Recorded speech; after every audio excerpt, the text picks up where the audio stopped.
Hey guys, Pedro here. I'm here to talk about the top 5 best accessories for the Sony Alpha A7 III. Here we go. So today I'm going to be talking about 5 things that I recommend you guys add to your arsenal. These are some budget-friendly options, around $40 to $50 at the low end, and at the highest it's going to be $178. First, let's start off with the Andycine 4K monitor.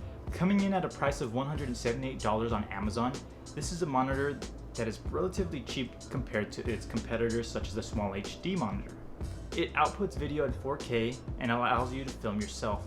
I'll show you a brief preview of how I see myself on this monitor that I have on my camera right now. So here's an example. I can be right here talking and I see myself in the monitor, so I know that it is recording and everything is going smoothly. In the box, it comes with an HDMI cable and a great stand to place on your camera, giving it a nice touch and a nice quality feel.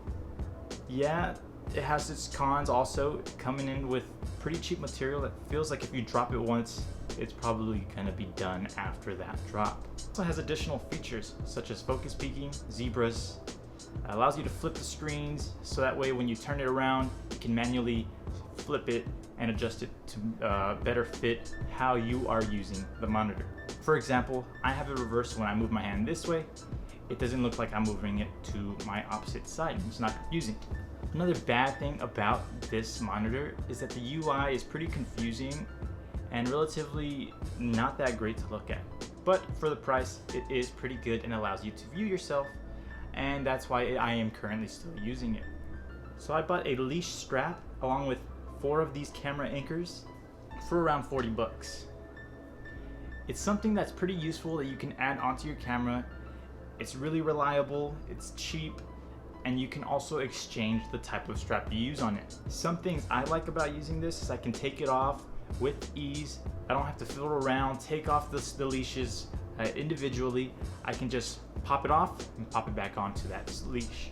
There aren't too many cons with this system, other than that recently there were some QA issues with the 3rd version of the anchors. Peakdesign decided to come out and help anyone that had these QA issues. So if you email them, you can actually upgrade your anchors from V3 to V4. If you have V1 or V2, you're safe. Next is the tripod that I'm currently using for both filming and photography. It's the Dolica proline.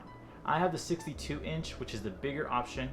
The other option would be the 60-inch, which just basically holds less weight and is a lot more collapsible. With this tripod, it came with a quick release plate and a ball head that allows it to move pretty freely. I also like that they added a hook at the bottom that allows you to place a backpack there or a sandbag to help weigh down the tripod. My favorite thing about this tripod are the rubberized feet at the bottom. So there's rubber at the bottom that can grip floors pretty comfortably and allows it to not slide back and forth. The only negative is that this material does feel kind of flimsy, so if I touch the tripod, like I just did right there, it'll move around pretty easily.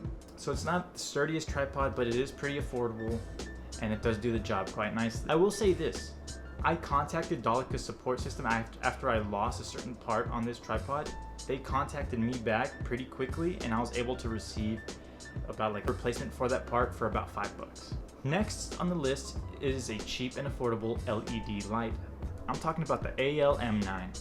At its price point at about 45 bucks, you're able to get a small affordable LED light and help you have pretty decent light in your videos. For example, I have mine to my far side over here on my left as a sort of fill light. I have it pretty far away, but it's still doing a pretty good job. Again, this is a pretty affordable option for your first LED light. It's something you can put on the hot shoe of your camera, or even just hold it out above someone to help bring some decent light.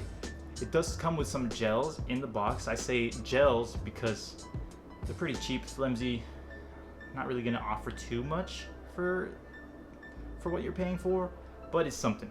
Another plus is it can be charged by micro USB. If you were one of the many people that bought portable chargers in the last few years, you can charge the light and have it produce light while it's charging. The only con I can think of for this light is that it does have a short battery life. I've had it die on me several times. In some videos that I've actually already posted, it died while I was using it, therefore making my videos kind of dark, and I wasn't too pleased with it, but I adapted. Next is the shotgun mic that I'm currently using, Takstar SGC-598. At the price of just 30 bucks, you're getting a pretty decent shotgun mic that can produce good audio. Aside from that, you're getting what you paid for. The quality of the materials is pretty cheap, and it feels like if you drop it, it's gonna break. So if you want something more high quality, I'd recommend looking at Rode for their microphones, because they are also a lot smaller than this mic. This mic's pretty big and does not have a compact form factor.